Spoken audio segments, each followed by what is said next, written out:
السلام علیکم پیارے بچوں، آج کا اردو ورچوئل لیسن ترجمہ نویسی کے بارے میں ہے۔ ترجمہ نویسی پرچہ اول او لیولز کے پرچہ اول کا حصہ ہے۔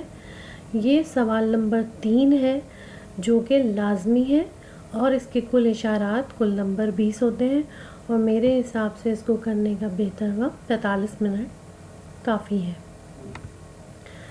ترجمہ نویسی کے اہم نکات کچھ اس طرح ہیں کہ کسی بھی پیراگراف یا عبارت کا ترجمہ کرنے سے پہلے اسے 2 یا 3 مرتبہ یا اور پڑھیں تاکہ آپ پر واضح ہو سکے کہ ہر لفظ کا مطلب کیا ہے۔ بعض اوقات بچے جلد بازی میں ایک دفعہ ترجمہ پڑھتے ہیں، پیراگراف پڑھتے ہیں اور فوراً ترجمہ کرنے لگتے ہیں، تو اس بات کا دھیان رکھیں 2 سے 3 بار پڑھیں گے تو آپ کو اصل مطلب پیراگراف کا سمجھ میں آئے گا اور پھر اس حساب سے آپ اس کو ترجمہ کر سکیں گے۔ ممکن ہے کہ کسی انگریزی لفظ کے لغوی معنی کچھ ہوں اور پیراگراف کے مطابق اس پر وہ لفظ یا کسی دوسروں معنوں میں استعمال ہو رہا ہو۔ ترجمہ کرتے وقت زمانے یعنی ٹینسز، فعل ماضی، حال اور مستقبل کا خیال رکھیں، یعنی اگر کوئی جملہ فعل ماضی میں تحریر ہو رہا ہے تو اس کو فعل ماضی میں ہی ترجمہ کیا جائے گا۔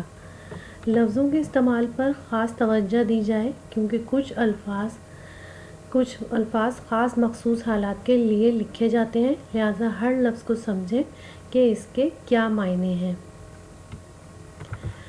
محاورات کا لفظی ترجمہ ہرگز نہیں ہونا چاہیے۔ مثلاً blood is thicker than water، یہ ایک ایڈیم ہے۔ اگر ہم اس کا لفظی ترجمہ کریں گے تو اس کا مطلب ہوگا خون پانی سے گاڑھا ہوتا ہے، جو محاورے کے اعتبار سے سراسر غلط ہوگا، بلکہ اس کا درست مطلب ہے اپنا اپنا ہوتا ہے، جبکہ غیر ہی ہوتا ہے یا اپنا اپنا غیر غیر۔ انگریزی سے اردو ترجمہ کرتے وقت اردو جملوں کی ترتیب، الفاظ اور فقروں کی تشکیل قواعد و ضوابط کے مطابق ہونی چاہیے۔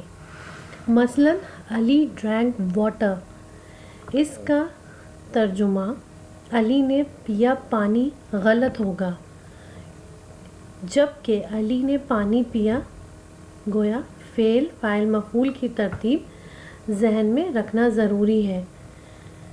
پیراگراف ترجمہ کرتے وقت مضمون میں انداز بیان کی خوبصورتی اور اصل روح کا بیان کرنا حتی الامکان کوشش کریں کہ درست ہو۔